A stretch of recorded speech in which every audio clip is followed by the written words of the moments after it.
1997년 외환위기, 그러니까 IMF 바로 직전에 제 아버지께서 서울의 아파트를 샀었습니다. 그리고 바로 엄청나게 폭락을 했었죠.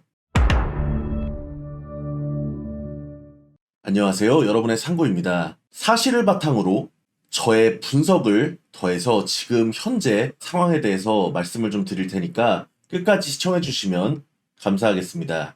일단 1997년 외환위기라고 아시죠? IMF입니다. 이때 많은 그룹들이 부도가 나고 우리가 IMF의 국제금융을 받으면서 여러 가지 일들이 있었죠. 주식이 폭락하고 환율이 뛰고 부동산이 폭락했죠. 사실 지금 기업이 부도 나는 것을 제외하면 주식이 떨어지고 코인이 떨어지고 부동산이 떨어지고 환율이 오른 것을 보면 IMF 때랑 다르지 않은 상황을 보여주고 있습니다. 그런데 내년에는 경기 침체로 갈 확률이 높다고 합니다. 이전에도 경고를 많이 해드렸었죠. 먼저 제가 해드리고 싶은 얘기가 하나 있는데요. 저희 아버지께서 외벌이 공무원이셨습니다. 고위공무원이 아니라 말단 공무원이었습니다. 그래서 봉급이 굉장히 낮았습니다. 옛날에는 지금하고 달랐습니다. 저희 아버지 세대 때는 대기업 월급이 만약 100만 원이었다면 공무원 월급은 15만 원이었습니다. 갭이 어느 정도인지 느낌이 오시나요? 지금 대기업 연봉이 5천만 원이라면 2,500만 원 정도는 되죠. 처음 시작할 때 말입니다. 그러니까 절반이라도 됐는데 지금은 옛날에는 절반은커녕 거의 10분의 1 수준에 불과했었습니다. 이거는 사실이에요. 아마 나이가 드신 분들은 아실 겁니다. 그래서 중간에 공무원들이 항의를 해가지고 조금 높여준 적이 있었습니다. 그래가지고 그나마 입에 풀칠이라도 하게 된 겁니다. 그때는 공무원 시켜줘도 안 했습니다. 다 대기업 들어갔죠. IMF 이전에 말입니다. 그런데 저희 아버지께서는 제가 초등학교 들어가기 1년인가 2년 전에 서울 노원에 건설 중이던 공공아파트, 그러니까 이때도 뭐 신도시 개발이라 해가지고 노원에 엄청난 주공아파트를 공급했는데 거기에 턱걸이로 이제 소형 평수가 당첨이 된 겁니다. 그래가지고 제가 7살 때부터 노원에 살았어요. 그런데 저한테 이제 남동생이 한 명 있는데 형제입니다. 그런데 이제 거기서 한 6년 살았나? 살다 보니까 이제 아들 둘이 크니까 아버지께서는 방이 안방 빼고 하나였는데 이제 방이 안방 빼고 2개, 그러니까 요즘 말하자면 방 3개, 좀 넓은 평수로 이사를 가서 아들들에게 방 하나씩을 주려고 마음을 먹으셨던 것 같아요. 그래가지고 좁으니까 집이 또 아들들이니까 이제 근처에 큰 평수를 아파트를 보러 다니셨어요. 이제 그게 아마 외환위기 터지기 전으로 바로 전으로 알고 있는데 당시에도 엄청난 주택 상승장이었다고 합니다. 그래서 아버지께서도 분양받은 아파트를 좀 가격이 올랐으니까 오른 가격에 팔고 동시에 큰 평수 방 3개짜리 평수 아파트를 1억 4천에 계약을 하기로 하고 사러 갔다고 해요. 그런데 계약 당일날 딱 이제 판매자가 이제 나왔는데 매도자가 당일날 이 가격에는 못 팔겠다. 100만 원을 더 줘라. 안 그러면은 안 하겠다. 그렇게 얘기를 했다고 해요. 그러니까 엄청난 상승장이었다는 거죠. 지금으로 따지면 14억의 아파트를 서로 사고 팔기로 합의를 하고 만났는데 만난 당일날 1,000만 원 더 주시오. 안 그러면 안 팔겠소. 뭐 이런 거랑 똑같은 거예요. 그렇잖아요. 이때 100만 원이 이제 1억 4천짜리를 100만 원 더 달라 한 거니까. 근데 당시에 이거 말고는 좋은 매물이 없어서 울며 겨자 먹기로 어쩔 수 없이 100만 원을 더 주고 1억 4천 100만 원에 그 아파트를 매수합니다. 그런데 저희 아버지께서는 이제 공무원이시고 돈이 없다 보니까 당연히 대출을 꼈죠. 아마 제가 알기로는 5천만 원 정도가 대출이었던 걸로 알고 있습니다. 그러니까 1억 4천 100만 원짜리 아파트를 5천을 대출을 끼고 구매를 한 거죠. 이게 당시에는 이렇게 크게 대출을 받고 사는 사람들도 많이 없고 그래가지고 빚이 되게 무서워하는 그런 사회였기 때문에 금리도 비쌌고요. 굉장히 어쩌면은 공격적인 선택이었습니다. 그런데 진짜 운이 없는 사람은 운이 없죠. 사자마자 IMF가 터집니다. 그러면서 집값이 막 떨어져요. 진짜 자고 일어났는데 그냥 잠자고 딱 일어났는데 1억 4천 100만 원이던 아파트가 정확하게 9천만 원이 됩니다. 그러니까 5,100만 원이 떨어졌죠. 여기에 빚은 5천이에요. 그러면 자기 자본이 이제 4천만 원밖에 안 남은 거예요. 한마디로 지금으로 따지면 뭐 거의 망했죠. 그냥 망했다고 봐야 되죠. 근데 이제 그나마 다행인 게 공무원이었기 때문에 해고될 위험은 없었기 때문에 이제 IMF 때 허리띠 쫄라매고 이제 안 쓰고 아끼고 이제 그렇게 쫄라매면서 살면서 어떻게든 버틴 거예요. 자, 제가 이 얘기를 왜 하냐면 이제 나옵니다. 근데 이제 한 4년 정도 지나니까 본전 회복을 했다고 합니다. 본전 회복. 그러니까 1천만 원이던 아파트가 1억 4천1백만 원 정도가 다시 올라온 거예요.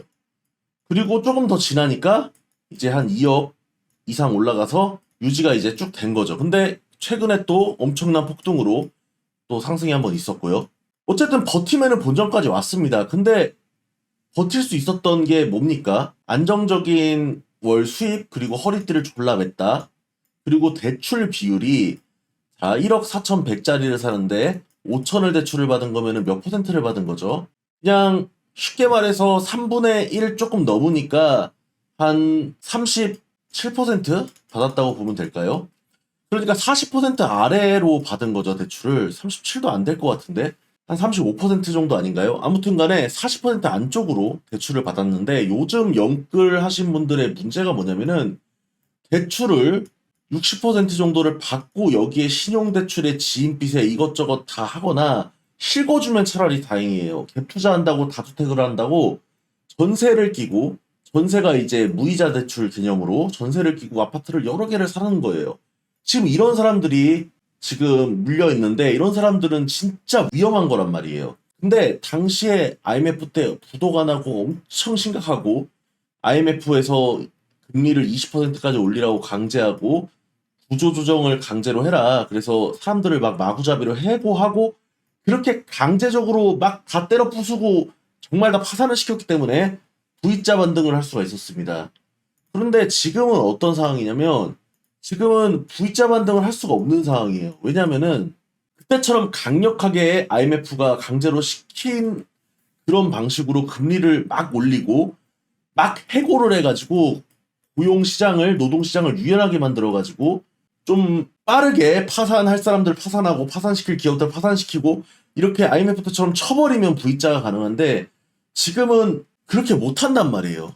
좀 인도적인 그런 문제도 있고 그래서 한은에서 금리도 미국을 못 따라가잖아요. 미국에서 이만큼 올리면 한은에서 요만큼밖에 안 올리잖아요. 근데 어쩔 수 없이 따라갈 수밖에 없을 겁니다. 왜냐하면 무디스 등 세계 신용평가사에서 금리를 너무 안 올리면 미국에 비해서 신용등급을 낮춥니다. 세계 3대 신용평가 회사에서 신용등급을 낮추면 경제적 사형 선고라고 해서 사실상 금리를 안 올리면서 뭐 좀 보호를 하려고 했던 게 의미가 없어집니다. 왜냐하면 거기서 등급을 하나 낮춰버리면 금리를 안 올림으로써 방어했던 어떤 빚쟁이들 보호해주고 기업을 보호해주던 게 한 단계만 내려가도 외국 자본이 확 빠져나가니까 망한단 말이죠. 그래서 한은도 어쩔 수 없이 금리를 올릴 수밖에 없는데 어쨌든 최소한으로 올리고 있고 그리고 요즘에 노조다 뭐다 해가지고 해고도 우리나라는 정말 힘들잖아요. 미국은 해고가 굉장히 쉽습니다. 그냥 해고 기사 나오잖아요. 깔끔하게 애플 구조조정 몇 명, 뭐 페이스북, 메타, 테슬라 그냥 통보하고 잘라버리잖아요. 트위터 해고해버리고 그냥 그게 법적으로 노동의 유연성이 보장되어 있는 나라입니다. 근데 우리나라는 그런 게 없어요. 해고를 맘대로 할 수가 없다고요. 어떤 특별한 사정이 있지 않는 이상 그 사정이 굉장히 복잡하고 규정이 빡빡해서 거의 정규직이면은 자를 수가 없단 말입니다. 우리나라는 굉장히 노동이 유연하지 못합니다. 그래가지고 미국 같은 경우는 자르는 게 쉽기 때문에 유연하게 이렇게 왔다 갔다를 할 수 있는데 우리나라는 정규직을 함부로 해고를 못하기 때문에 이게 V자 반등이 정말 어려운 거예요. 정말 침체 상황이 좀 오래 갈 수가 있습니다. IMF 때보다 오히려 지금 더 심각할 수 있는 상황이라는 게 눈에 보이는 거죠. 며칠 전에 이런 이야기가 나왔습니다. 삼성에서 비상경영 선포. 유례가 없는 일이라고 하죠. 그런데 미국 기업들은 애플이든 메타든 테슬라든 여러 대기업들이 이미 다 비상경영에 들어갔어요. 해고하고. 삼성은 비상경영을 선포했지만 어떤 해고가 자유롭지 못하기 때문에 대규모 해고는 못하지만 그냥 경비 줄여라. 뭐 출장 줄여라. 운영비용 절감 이런 정도만 하지 원래 미국이었으면요. 삼성이 미국 기업이었으면 대대적인 해고 조치를 했을 겁니다. 물론 제가 무슨 해고를 장려하거나 해고가 옳다. 정규직 해고를 막 쉽게 해야 된다. 이런 건 아니에요. 단지 우리나라의 그런 상황에 있어서 미국하고 다르게 우리나라는 경기 침체가 오면 회복하는 게 오래 걸린다. 왜냐? 사람들을 다 이끌고 가야 되기 때문에. 금리든 해고를 못하는 그 인원들을 다 데리고 올라가야 되기 때문에 이 아래에서 우리가 고생을 많이 해야 한다는 거죠. 이게 우리나라의 특성입니다. 이게 나쁘다는 건 아니에요. 미국이 꼭 옳진 않습니다. 미국은 그만큼 복지가 잘 돼 있기 때문에 해고가 된 사람들이 실업급여를 장기간 오래 받고 재취업을 할 수 있도록 장려를 해줍니다. 하지만 우리나라는 실업급여가 미국처럼 되게 탄탄하게 복지가 되어 있지 않기 때문에 미국처럼 해고를 쉽게 해버리면 그 사람이 파산하거나 망할 수가 있어요. 그래서 우리나라도 미국처럼 유연하게 하려면 당연히 복지 제도가 뒷받침돼야 한다는 거는 맞고요. 자, 제가 IMF 때 저희 아버지 그 경험을 왜 이야기를 해드리냐 하면은 지금 부동산이고 주식이고 코인이고 급락하고 있는데 반등할 여지가 없습니다. 왜냐하면은 이거는 되게 쉬운 이야기인데 급등을 했기 때문이에요. 그러니까 IMF 때도 뭐 오른다 했지만 지금 최근처럼 주식, 코인, 부동산 급등하듯이 급등한 게 아니에요.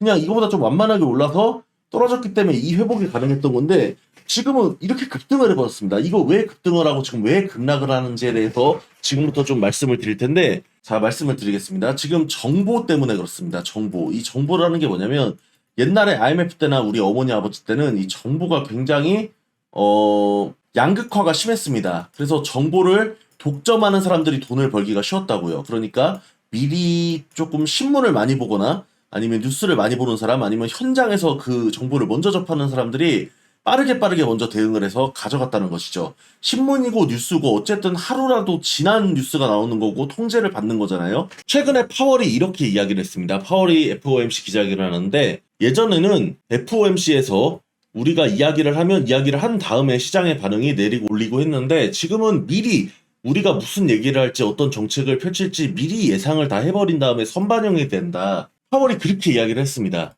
그게 딱 정보 때문이에요. 요즘에는 정보를 얻기가 너무 쉬워졌습니다. 저는 그것들 중에서 인터넷이 영향이 가장 크다고 생각을 하지만서도 그 안에 있는 유튜브가 굉장히 큰 역할을 했다고 생각하거든요. 왜냐하면 유튜브는 정보 전달을 정말 많은 사람들이 자기들이 하려고 하고 실시간으로 현장에서 예를 들어서 뭐 외국 FOMC 외국어로 나오는데 미국 영어로 나오는데 우리 해석하기 어렵지만 이지피지 같은 분들이 이제 영어 하실 줄 아시는 분들이 이지피지 같은 유튜버 분들이 이제 그거를 실시간으로 막 얘기해 주잖아요. 그런 채널들이 전 세계적으로 생겼다 이거죠. 그래서 정보를 빠르고 쉽게 접할 수가 있어요. 그렇게 됐다는 것은 이거는 장단점이 있는 건데 이 정보를 가지고 해석을 잘 하고 자기의 의견과 이 정보를 규합해서 믿을 정보는 믿고 거를 정보를 거르고 이렇게 하는 사람들은 이 시장에서 성공을 했지만 오히려 잘못된 정보들에 노출이 된 사람들은 오히려 단체로 망했다. 어떻게 망했냐?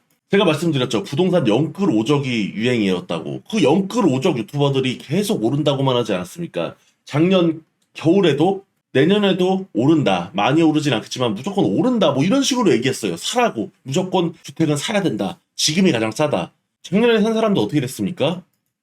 나락갔죠.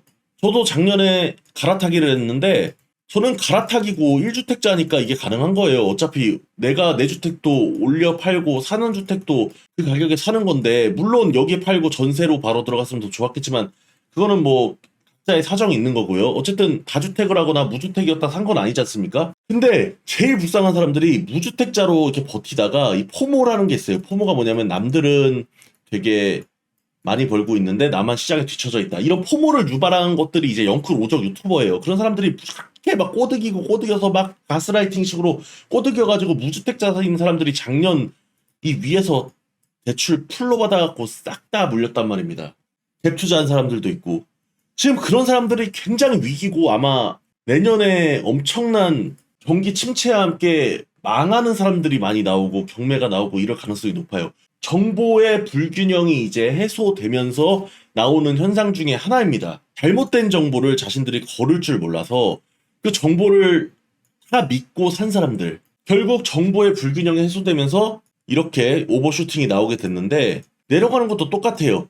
정보의 불균형이 풀렸기 때문에 이제 눈치 보고 사람들이 내린다 하니까 내려가는 거예요. 자, 보세요. 옛날에는 부동산 가격을 보려면 어떻게 해야 됐습니까? 어떻게 해야 됐어요? 동네에 있는 부동산을 직접 가야 됐죠. 가서 얼마입니까? 얼마에 팔렸습니까? 지금 어느 정도 가격입니까? 가서 현장 확인을 해야 되고 부동산의 그 네트워크에 껴있지 않으면은 실거래가 어떻게 됐는지 바로 알 수가 없었어요. 맞죠? 근데 지금은 어떻게 돼 있습니까? 호갱노노, 아실 들어가면은 전월세 매매 그냥 실시간으로 찍히잖아요. 지금은 그 법이 바뀌어가지고 한 달 이내에 매매된 거 안 올리면은 과태료죠. 그래서 무조건 한 달 이내에 올라옵니다. 과태료까지 내면서 이걸 숨길 사람은 없으니까요. 그래서 최소한 한 달 이내에는 실거래를 볼 수가 있다. 이게 엄청난 장점인 거예요. 옛날에는 이거 꿈도 못 꿨어요. 그래서 옛날 저희 아버지 때는 그냥 깜깜이 매매예요. 깜깜이 매매. 저기 얼마인지 알려면은 그 동네에 있는 부동산으로 진짜 뛰어갔어야 됐다니까요. 버스 타고 지하철 타고 갔어야 됐다고요. 근데 지금은 그냥 사이트 싹 집에서 그냥 들어가서 바로 확인이 되잖아요. 그것 때문에 금매가 더 팍팍팍팍 떨어지는 게 빨라진 거예요. 정보의 불균형이 해소되면서 바로바로 알 수 있기 때문에 사람들이 던지는 속도도 빠르다. 그러면 결국 피해보는 사람들은 무슨 사람들이 피해보냐?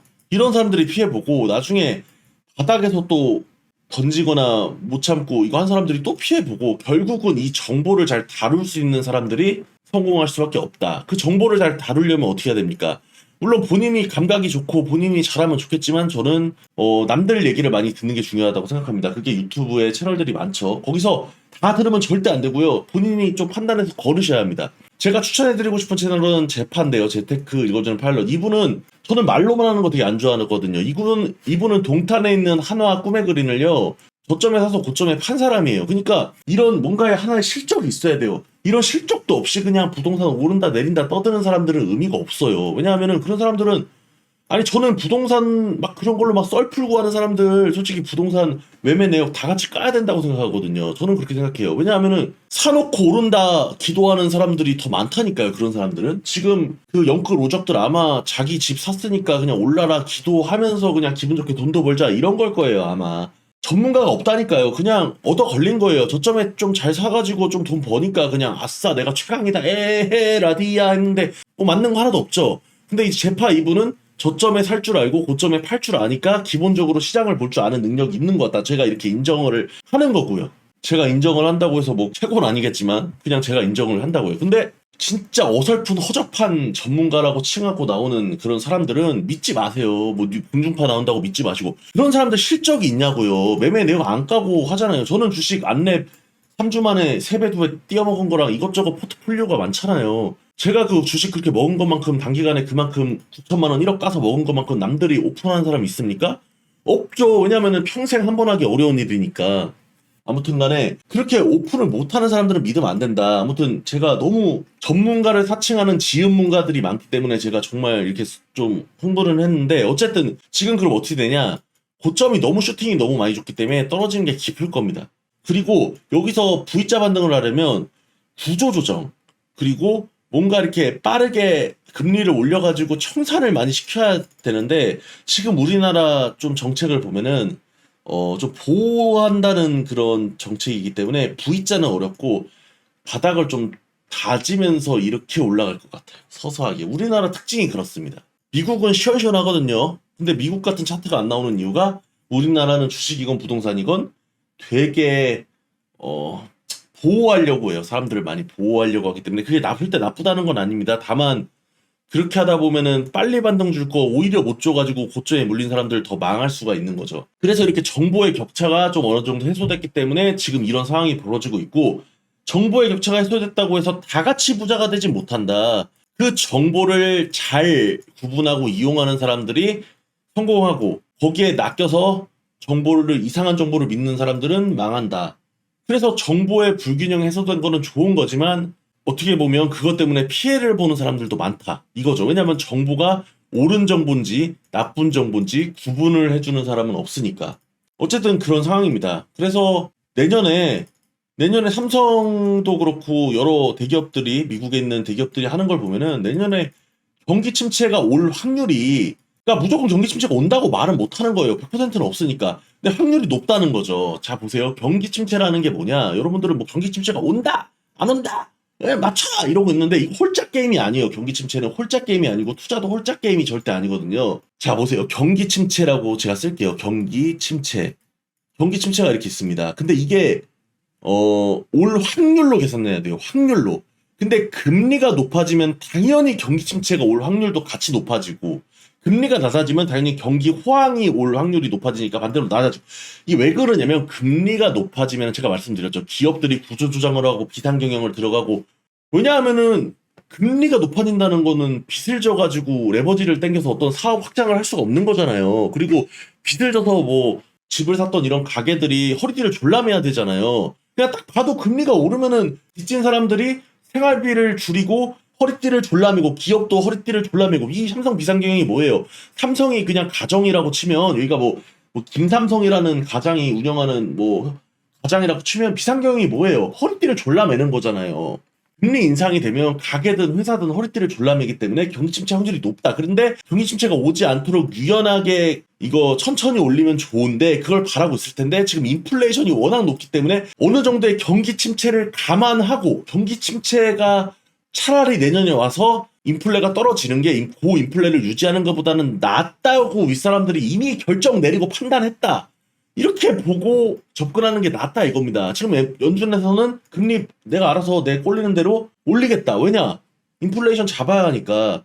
대신에 그것 때문에 경기 침체가 안 오면 좋고 와도 어쩔 수 없다. 지금 이렇게 말을 해주고 있잖아요. 근데 사람들은 계속 행복회로만 굴리는 거예요. 연준이 뭐 쉽게 그렇게 많이 올리진 못할 거야. 유지 오래 하지 못할 거야. 설마 경기 침체가 오겠어? 행복회로만 올리는 사람들이 지금 위에서 물린 사람들이 되게 불쌍하다 이겁니다.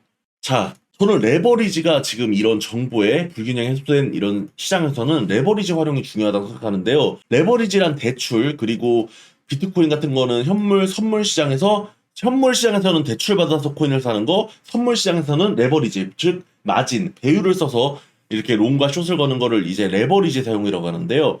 이걸 잘해야 됩니다. 상승기 때는 레버리지를 껴서 공격적인 투자를 해서 먹고 하락기 때는 레버리지를 아예 없애버리고 빚을 다 갚고 먹고 나와야 한다는 거예요. 이거 되게 쉬운 말이지만 이거는 지금같이 정보의 불균형이 해소된 지금 이런 때에는 이거를 무조건 지켜야 한다는 거예요. 제가 말씀드렸죠. 저는 그런 식으로 보여드리고 그렇게 하고 있잖아요. 베팅 금액을 줄이고 현금을 가지고 차라리 전세 월세로 묶어버리고 막 이런 식으로 움직이잖아요. 돈을 써버릴까봐. 비상경영을 하는 거예요. 자기도 비상경영을 해야 한다는 거죠. 만약에 하락장이다 생각하면은 빨리 빚을 다 갚아버리고 정리해야 한다 이거죠. 자, 아파트 대출할 때 빚내서 집 사라. 빚내서 집 사라. 옛날에 해서 뭐 성공했다 하잖아요. 저는요, 아파트 대출 솔직히 말해서 40%를 초과하는 거는 정말 바보 같은 짓이라고 생각합니다. 영끌족들이 왜 대출을 받냐면 아파트를 살려고 할 때 자기가 눈이 높아서 그래요. 눈이 높아서. 그러니까 이 부동산 집은요, 살고 싶은 동네가 있잖아요. 뭐 이거를 이제 부동산 시장에서는 뭐 상급지 뭐 이런 식으로 표현을 하거든요. 상급지, 뭐 하급지 이렇게 표현하는데 뭐 이거 상대적인 거니까. 근데 자기가 대출을 적당히 20%만 받으면은 이런 데서 이제 안전하게 살 수 있는데 대출을 한 60% 받으면은 상급지로 가서 살 수가 있어요. 이거를 욕심, 모든 투자는 욕심 때문에 망하거든요. 욕심을 이렇게 부려버리면 망한다. 그래서 저는 대출 레버리지는 회사원 기준으로 40% 아래를 받으시는 거를 정말 권장드리고요. 솔직히 말씀드리면 투자자라면은 20% 아래로 끼는 게 맞다고 봐요. 그리고 다주택은 절대 하지 마라. 다주택은 미친 짓이다. 다주택은요, 부자들이 하는 거예요. 다주택은 부자들, 그냥 부자들이 아니라 그냥 세컨하우스, 별장, 서드하우스, 그냥 돈이 남아가지고 그냥 집을 사가지고 그냥 룰루랄라 하는 사람들이 다주택을 하는 거지, 갭 투자해가지고 막 여러 채 사가지고 돈 벌려고 하는 사람들이 하는 게 절대 아니에요. 왜냐? 제가 말씀드렸잖아요. 1번 세금, 취득세, 양도세, 보유세. 만약에 부동산 취득세, 양도세, 보유세 없다. 빵 프로 네 맘대로 해라 먹어라 다. 그럼 다주택 해야죠. 1번이 세금, 2번이 뭡니까? 2번이 규제. 부동산은 실거주 사람들이 살아야 하니까 투기꾼들을 막는 규제가 있죠. 3번이 뭡니까? 더 좋은 투자처가 많다. 필요 없는 거 다주택은 그냥 1주택만 가지고 있고 나머지는 주식, 코인 하면 됩니다. 그거면 돼요. 뭐하러 다주택을 해. 뭐 부동산이 안전할 것 같아요? 갭 투자하는 거는요, 비트코인 30배로 롱 치는 거랑 똑같은 거예요. 30배로. 왜냐면 갭 투자가 상승장에는 막 많이 먹을 것 같지만 이거 바로 팔 수 있어요? 대충 팔아서 못 먹잖아요. 취득세, 양도세 생각하면은, 보유세 생각하면은 많이 먹어야 되는데 고점에 물려서 떨어져 버리면 파산이잖아요. 파산.